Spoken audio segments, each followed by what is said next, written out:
And then it says, okay, we're on the go. Okay. We're live. Okay, we're live.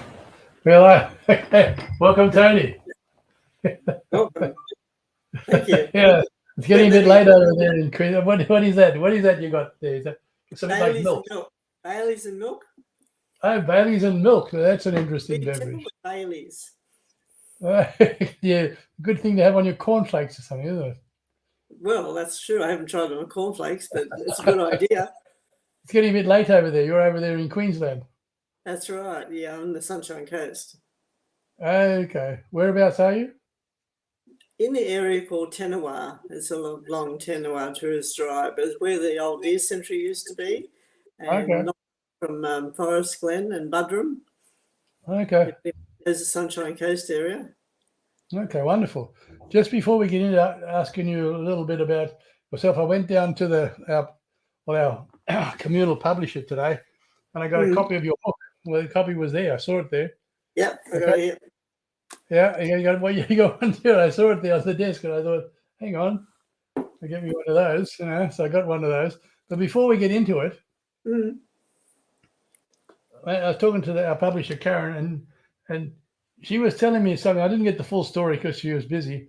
She was saying you nearly got arrested in America. Something about in Arizona on the Rio Grande, I think. Is that right? Tell us about that. I mean, so apart from being a writer, you're a criminal, are you, or what? Well, apparently, yeah. Well, tell us about that.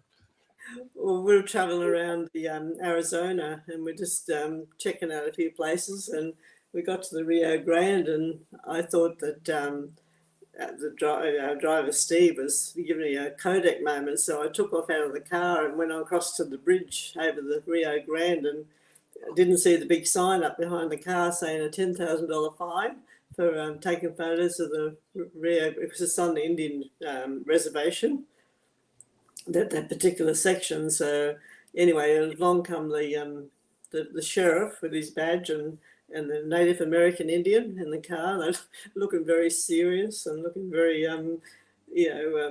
not very impressed with me at all. Because I was You're right, because they got full jurisdiction. They have full jurisdiction, even like the local police. I know. I don't think one of those places. That's right. And I sort of, I'm so sorry, I didn't realise, And they said, you didn't see the big sign back there? I said, well, it was behind the car. I just rushed off to get a photo. I didn't realise I wasn't supposed to take a photo. Anyway, Gary and Bev came over. They said, no, it's all right, she's Australian. What's that? Is that like a get out of jail card, is it?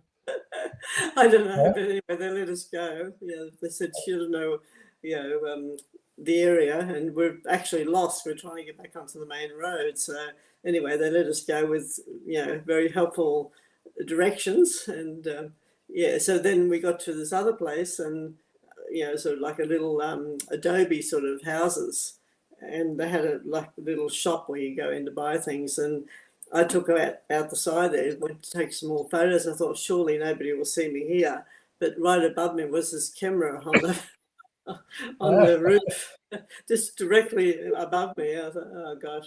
So they said they were going to leave me behind, and didn't want to associate with this criminal. So if that sheriff ever saw that, and he say, same woman. I know. Well, if they've seen the camera, there was. They would. Yeah. She's back again. Okay, so that's why you had to leave America and go and live in Buderim, right? Near Buderim. That's right.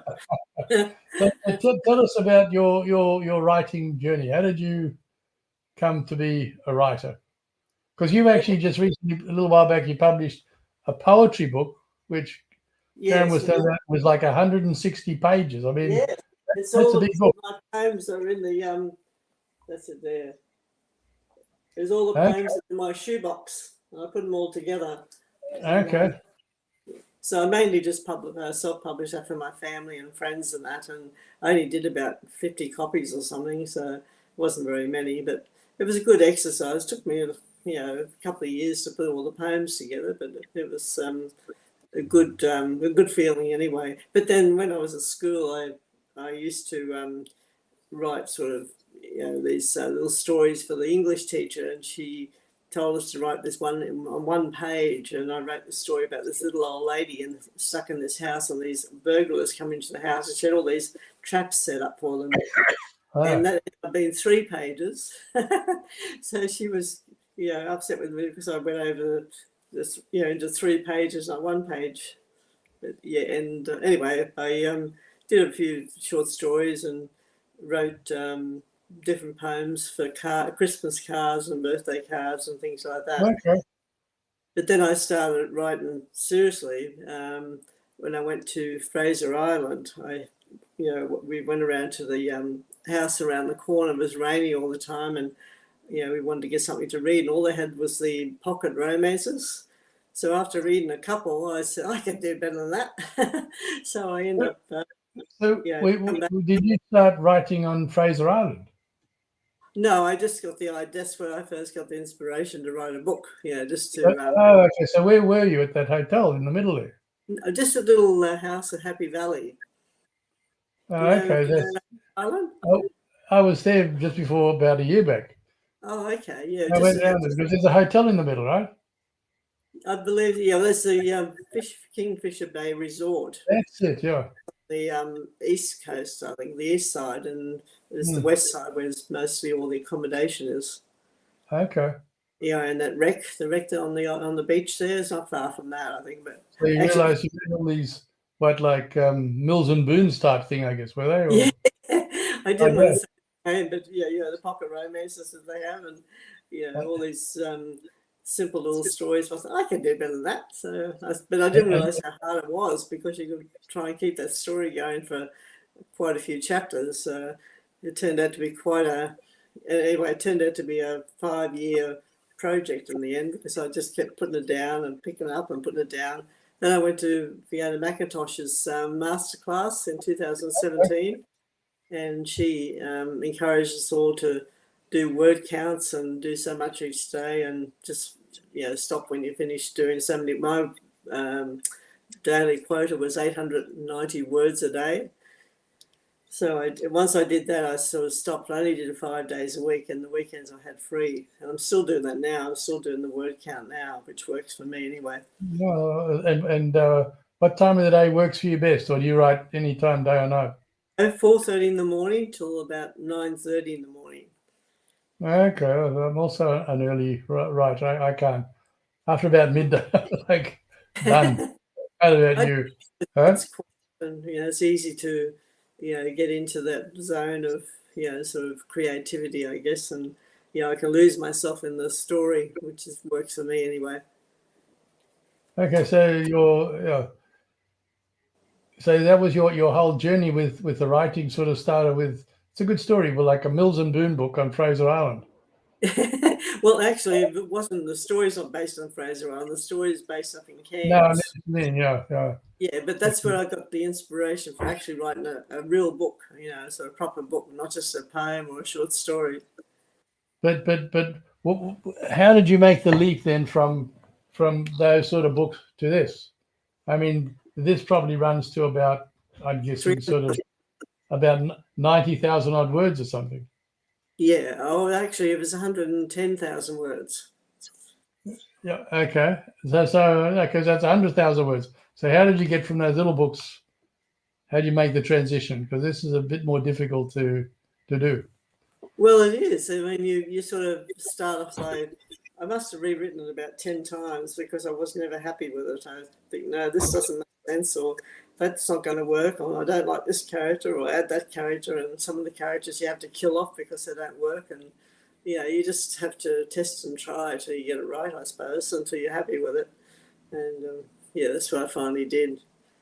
But but do you do a plot? Are you a plotter or a pantser, as they say? Do you plot, or do you just wing it on the seat of your pants and just go?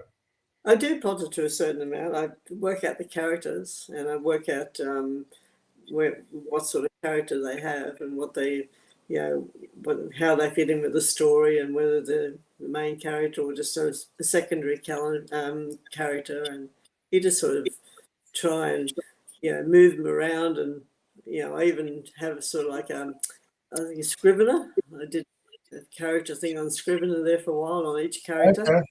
and their likes and dislikes and how they sort of fit together and why they do what they do and why they react to a certain. Maybe just for other people who are getting into writing it, just tell them a bit about Scrivener and your experience with it, what it is, and a little corkboard. It's got a corkboard where you have little like virtual pieces of paper, and you just type onto those pieces of paper, and then you can move the chapters around and put them in the right order. And you can change, just work on that chapter and then put it into the right area or the right order that it's supposed to go. And do you find it helpful? Yeah, I do. But then I sort of ditched that after a while. I just started working on the character and the characters in each chapter. And as I said, I changed the story, 4 or 5 times, and just till I finally was satisfied with what I had. And then I thought I'll just go for it and see what happens. Do you find there's a question here? Is it? Do you find is that if you use like a tool, like a Scrivener, and you're forced to this character is X, Y, Z, and this is what they do, blah blah blah, and then you sit down to write. Is it if you've got this structured thing here? Do you find it helps you? Well, it's a guide, really. It's just a guide. It's a guide. Okay. So when you do this thing in Scrivener, when you eventually get it in your story at the end of the day, is it vastly different?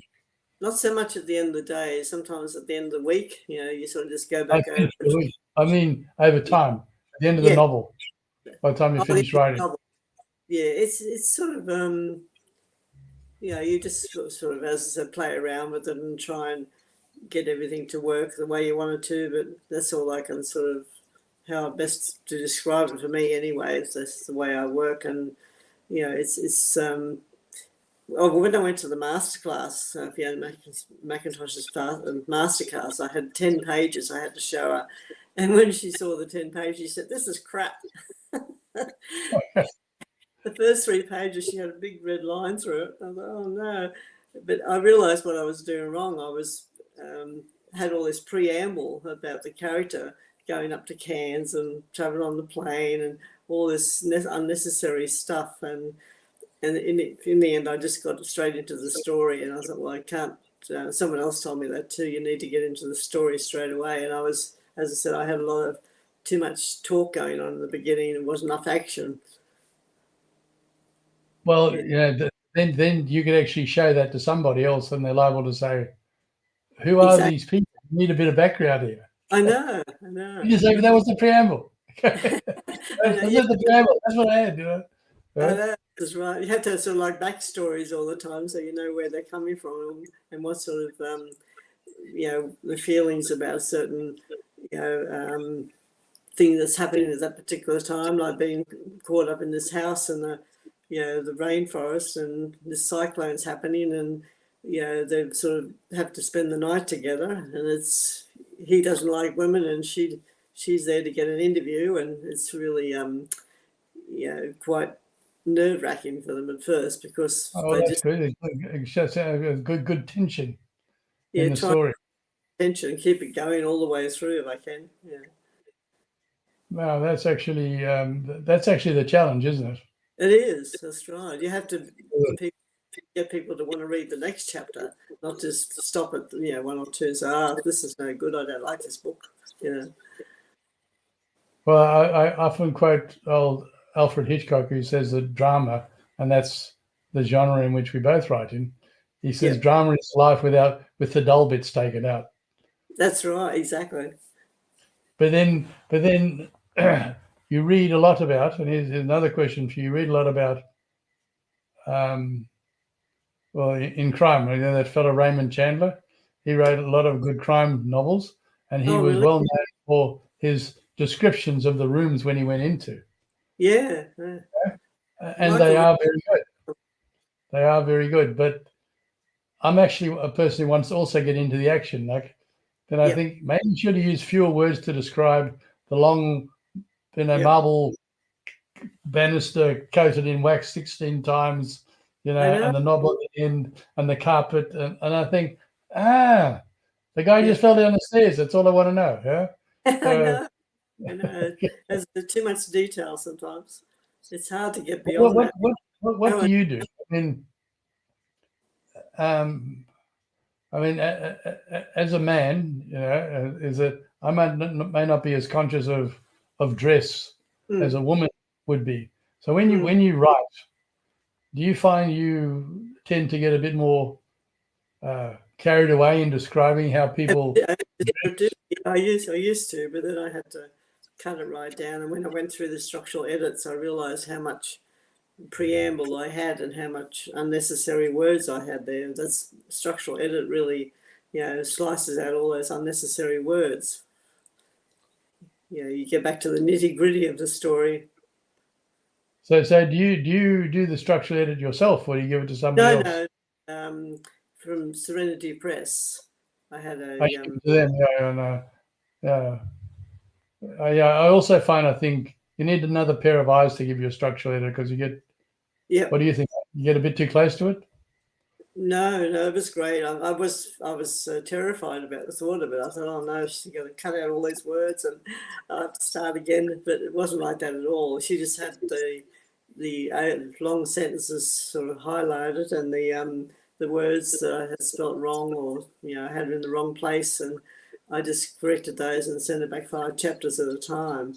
So that worked really well. So you resubmitted them back to the structural editor a chapter at a time? Yeah, she sent me 5 chapters and I'd sort of correct them and send them back to her. And she would send me another 5 after that. So I just do 5. Okay. Yeah. All right. But didn't you also, sorry, jumping back to the poetry which you started with, are you still doing that? Yes, I am. Yeah, I do Christmas poem every year. I make my Christmas cards and excuse me, and I put the poem inside the Christmas card, and I've been doing that that's very nice.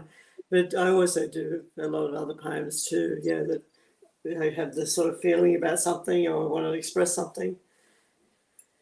Excuse me. But do you do anything in the middle? You do short stories as well, or what? Yes, I'm going to do a collection of short stories later. I think I've got about 10, 11 short stories that I wanted to sort of put into one book. Are they completed, or you still got to work? Where are they? I have to put them in the right order. What status are they in? Well, some of them are short stories. Others are around about 10 or 12 pages long. Oh, okay. It depends on the story. I always enjoyed that. And I had a poem published in a book called 2001, A Poet's Journey. That was a poem about my hometown. And so the poems are sort of really close to, what I'm feeling or about my family or about certain things that are happening in the world at the time. So it's just, whatever I happened to be feeling at the time. Well, when I was actually writing the book, I had to add a lot more poems to it, and I ended up doing about 1 or 2 a day. But since I find it hard to write just the poems now. I find it hard to get back into it unless I have a particular reason for doing so. I used to go. Yeah. Do you tell me that sometimes you might find those things merge, like you might write a poem, or it's not even a poem, it's words on a page, which means something to you?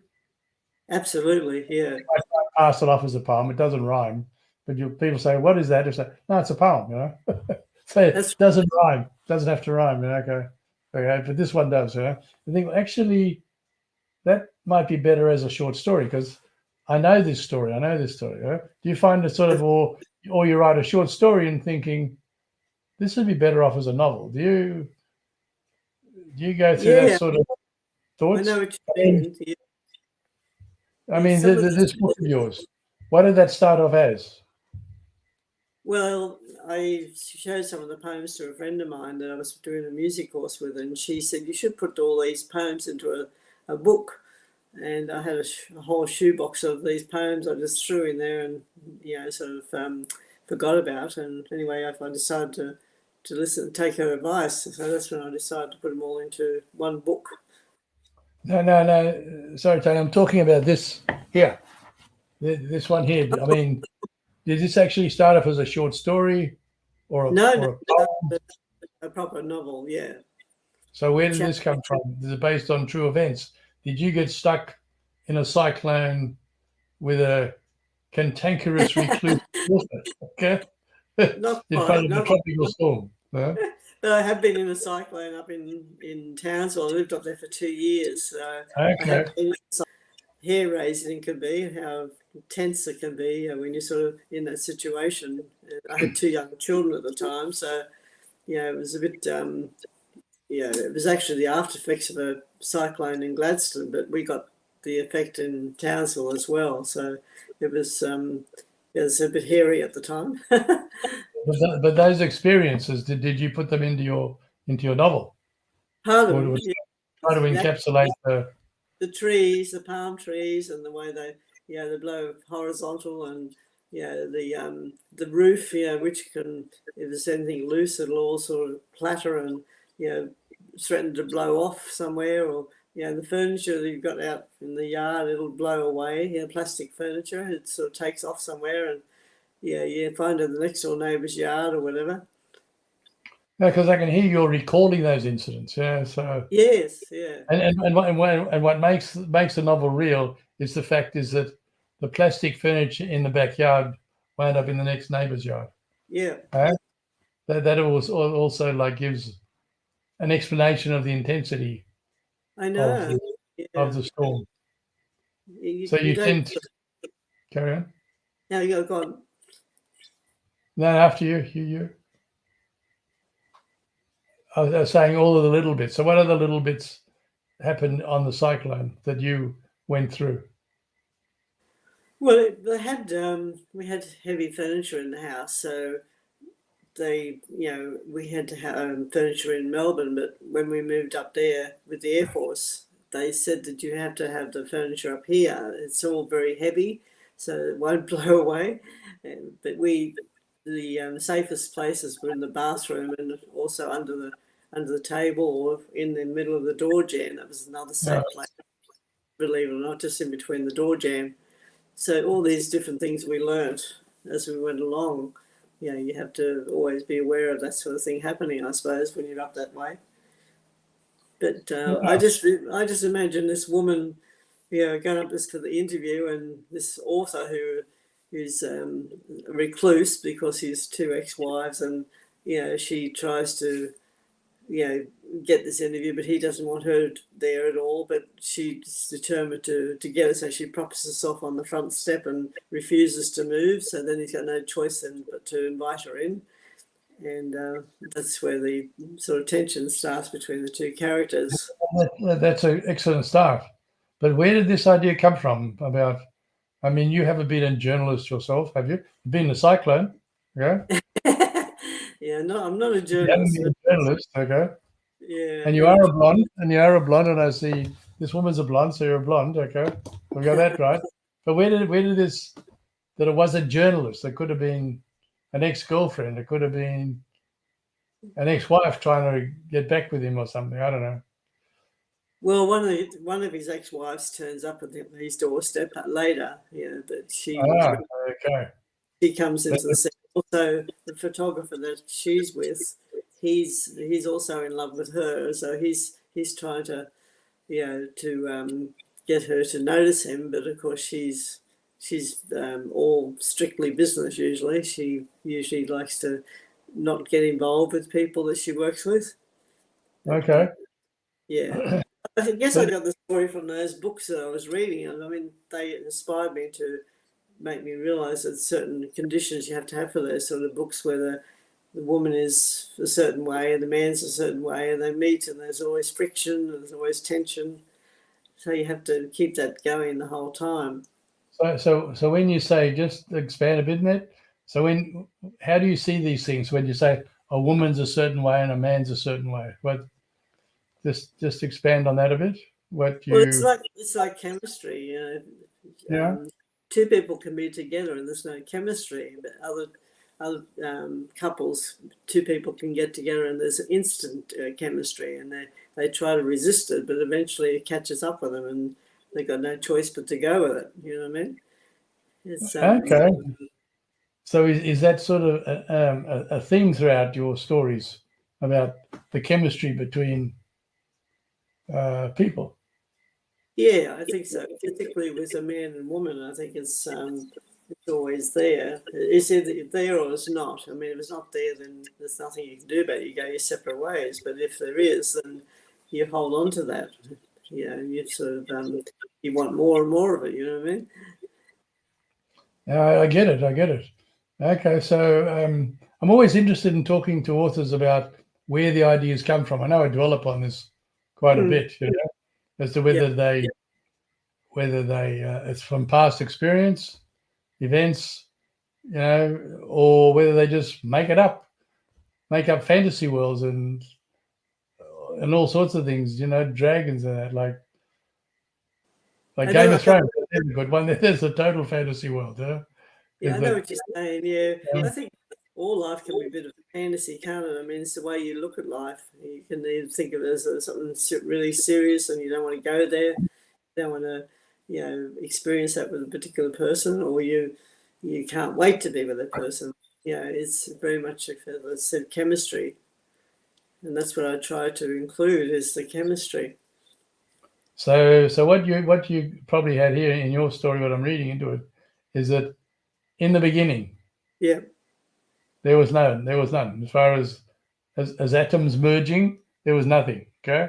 Oh yeah, there was something. Yeah, he definitely. There was something.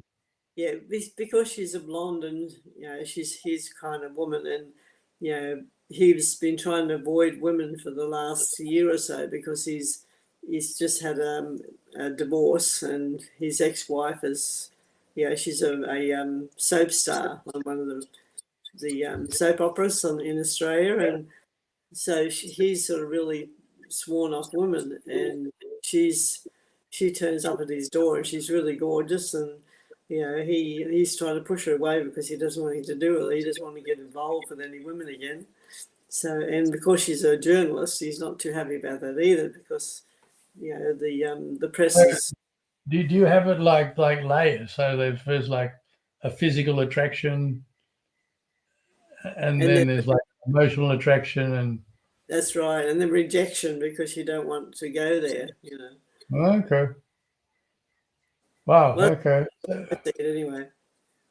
So let's talk a bit about your next venture. Yes, I'm just about to submit a book to Karen shortly, in the next week or so. But it's just based on these memoirs of a war bride, Australian war bride. That's her memoirs, and I've been given permission to use her story to write a love story. So she's from Melbourne, and yeah, she falls in love with this American GI from Chicago, and during the Second World War. And he goes up to the Pacific, you know, to fight the Japanese, and she stays on in Melbourne. But then after that, after the war's over, before the war's over, they get married in Melbourne, and then he goes back to the war, and eventually, when it finishes, she goes back as Australian war bride on the SS Monterey as 1,500 war brides, and then she has to settle in. Went back to America. Yeah, she went to live in America. So is this based upon fact, is it? Yeah, true story, yeah. So you just go back to that thing you held up, please? Yeah. What is that? That's her memoirs. So who is she again? Her name is Isabella.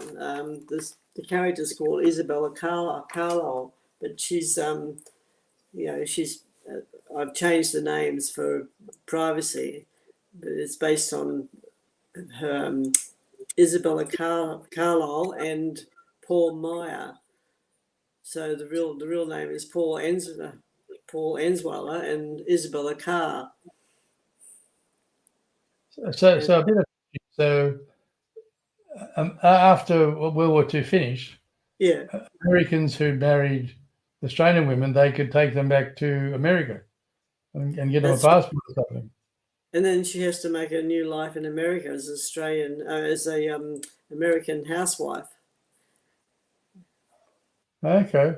So what years is that manuscript or those memoirs? Are they the actual writings? Yeah, that's her writings. That's her actual book. That's extraordinary. Just show it again. Yeah, sure. Yeah, right? That's extraordinary. How old is that? Oh, I think she Well, wrote that. when the war ended.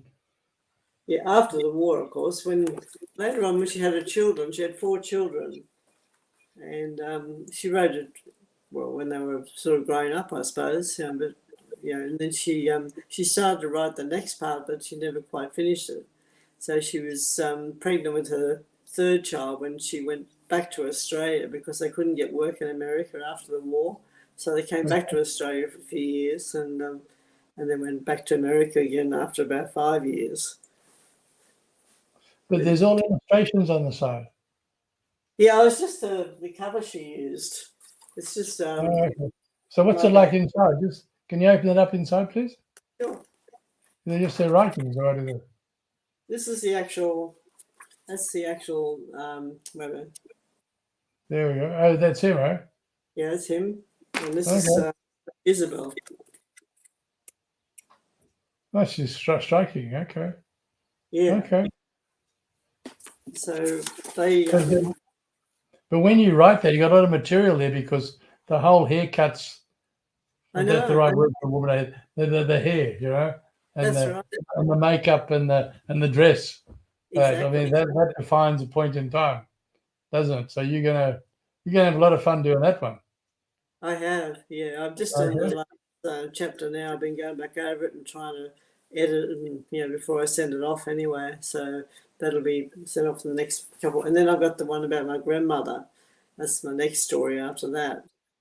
That's based on a true story too. But do you cover it? Because a lot of the times when the Americans were in Oz Australia during World War II, they weren't always well received, Yeah.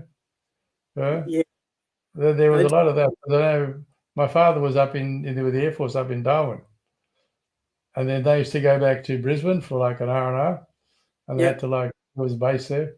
And he said there were 3 things. They were, what did he say?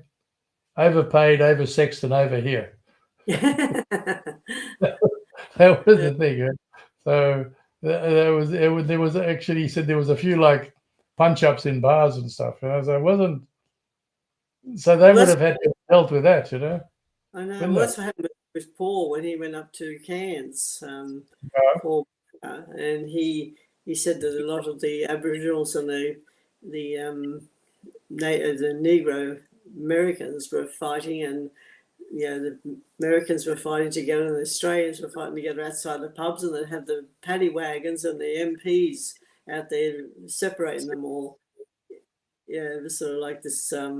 But in the end, the CWA women, they came in and they put on this big morning tea for them, and they had scones and lamingtons, and the guys, the Australians taught the Americans the cricket, and the Americans taught the Australians the baseball, and they all got, they all went home for dinner with the ladies, had baked dinners and all that sort of thing, and they just wanted to be, they were just lonely. They just wanted to be back home. Is all of this in your new book? Yeah, I sort of covered most of that. In I did the point of view from Isabel and also from Paul. So I've got chapters there where he's talking about going up to Cairns, and he's talking about having to fight in this war, and all the guys are apprehensive about it, and Isabel's back home and he's writing back to her, and then later on I put in another chapter where the war's finished and they're packing up the war. So I've done an extra chapter on that as well, just from his point of view. So I've had to use that all by imagination really, but a lot of research too. It would be, because I mean a war's going on, there's enough conflicts going on, but I mean all of the cultural differences I just mentioned about Americans and Australians into those sort of situations, just boys being boys, a lot of testosterone and alcohol in bars, what could go wrong with that? Anyway, and then like the Australians teaching them cricket, and the Americans, they say, teaching the baseball, and you got the Aborigines and the Negroes. You I know, know. a lot of dynamics to. And have you got all of that in your? Yeah, I did a deep research on that. You know, just what happened actually on the island where Mindanao, it's in the Philippines. That's where he was. He was based, and he was a radio operator. But he actually, when he came back to get married, he had a post what they call combat fatigue, which we call PTSD now. He went into hospital with that because he was having nightmares and sweats, and so that actually happened. So he went back. They sent him back up to the island again, and there was about another year, 6 months after the war finished. But it was towards the end, you know, when they got married. Yeah, I know. Yeah, I'm finding now a lot of coming out now. I mean, I had a neighbour where I grew up in Sydney, right? My neighbour, he was a commando and he was in the Kokoda Trail. I rarely ever spoke about it. I know. Okay. My uncle, he was very young. He was underage when he lied about his age to get into the army. Yep. And he was in North Africa.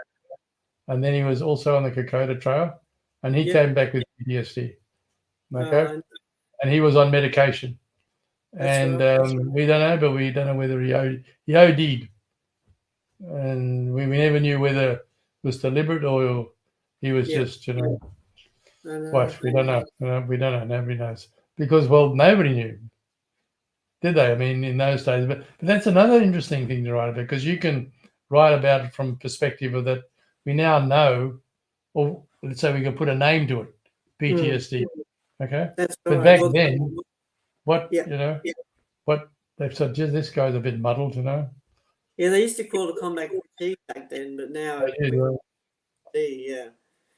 post-traumatic, what was it? Post-traumatic stress syndrome, yeah. That's it. Yeah, I just got my blank there. Sorry, post-traumatic stress disorder. That's right. Yeah, but just you have, but you're very blessed to actually have that document to work with that.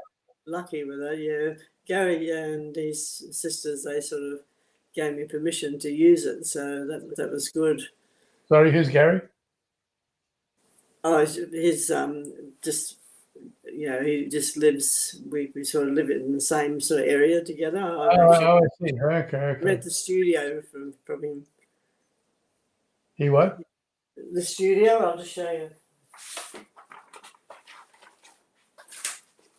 This is my little writing area place. Wow. Property here. Is that it? So you go down there down there every day to write? Yeah. I live there. I live there through the week, and then I sort of come back up to the house on the weekend. Wow. So you like become like a hermit during the week with your writing? Yeah. Wow. That's interesting.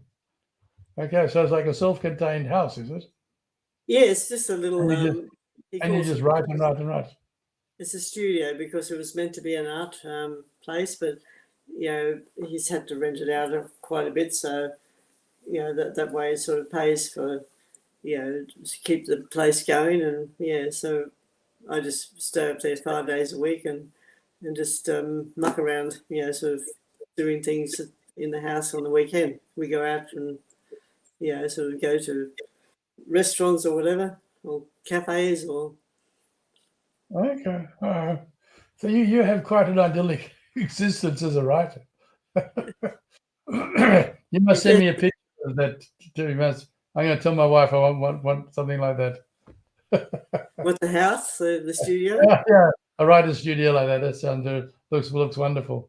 But just coming back a bit, you said earlier that you have another memoir from somebody else. Yeah, that's my grandmother, my paternal grandmother, and it's called The Rocking. I'll show you the. Yeah. I'm also very interested in old documents. That's my prompt. It's about my grandmother.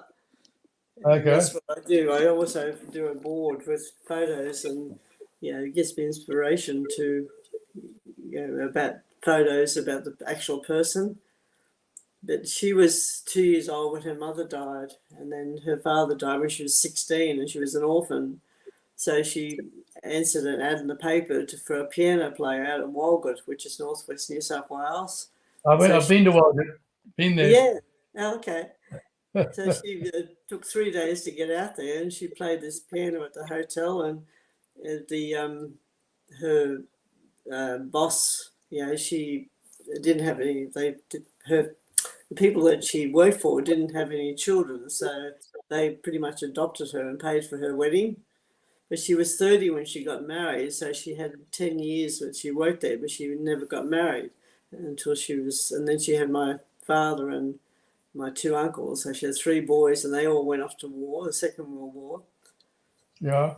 Yeah, so I just thought it was an interesting story. I mean, she used to tell me these stories in the rocking chair. That's why I called it the rocking chair at the moment, because that's where I heard all her stories. She used to tell us, all the time about what happened to her and the stagecoach ride out to Walgett, and it was when I got older, I sort of went beyond those stories, and I thought, well, I've heard them so many times, but then later I wish I'd heard more. I wish I'd listened better. But I think it would be good to dig into that, to get the tiny bits of actually her actually coming together. Because as I said, I've been through circumstances when I was about in my early 20s. I wound up in Walgett, okay, on a station, which was like I remember the number 40 square miles in size. It was flat as any pancake, flat. Okay. Yeah. Okay. So and it was huge. It was like, and I loved it. But there's this out of there. It looks like there's nothing going on. Oh, but when you dig into it, there's lots of little. But you got a wealth of material to work with there. Eh? Yeah, I've collected a lot of photos and collected a lot of information about certain things. With the war story, I had to, what equipment they carried, and what sort of procedures they had, and where they had to, things that happened to them when they're on the island, and the Japanese were sort of always hanging around, so they had to, every time they went to a particular area, they had to advance 1 foot at a time, make sure that there's no Japanese nearby, and they had sort of traps there too to catch the guys off guard as well. And plus, they had all these bushes that they had to try and slash their way through, these like vines, and they had to slash their way through to try and get to the area they're heading for. And that, it was really hot, and they had malaria and all this sort of thing. So there's a lot of factors to consider when they were up there. They had all these things to challenge them every day. But that's a lot to write about. That's incredible tension to put into a story. I hope it works out okay. I really do. I hope that. So where were they with this? Where were they fighting the Japanese? Mindanao. On Mindanao, up there. Yeah. In the Philippines. Yeah. Wow. Okay. Now, Jesse, you got a lot of material, eh? You got a great place to write. You got a lot of material. I think we're going to be looking forward to a lot more output from you, eh? I hope so. But you have to ramp up from that 890 words a day. I think we'll have to look for 2,000. 2,000 a day. That particular book, but this one, it's a little bit different because it's already been written. Yeah, but I did around about 700, 800 words between the two of them. But I wrote this one the one about the war back in 2018, and the other one, the Calm the Raging Storm, was 2017. I wrote both of those each in 5 months, but then I added all the information later and just kept adding to it the whole time. Just changing the words and changing the, which order the chapters go in and that sort of thing. All right. It's a learning curve. It's been wonderful chatting to you. we're sort of out of time here. We got this Yes, bit of I a thought time clock on us now. it goes pretty quick. Yeah. So it went awfully quickly. With been wonderful talking to you. You And too. yeah, so I'm looking forward to seeing this book next one come out, and I'm looking forward to reading this. Yeah. I hope you enjoy it anyway. Yeah, the next time we're up with the Sunshine Coast, because we normally like to go to Malulabar, so we'll pop in and visit you in your studio. That'd be That's okay. great. That'd be great. Okay. Yeah. Okay. All right. Thanks, Mike. Thanks, Tony. Bye. Bye. Let me put this off. Yeah. Oh, there we go. Off. End.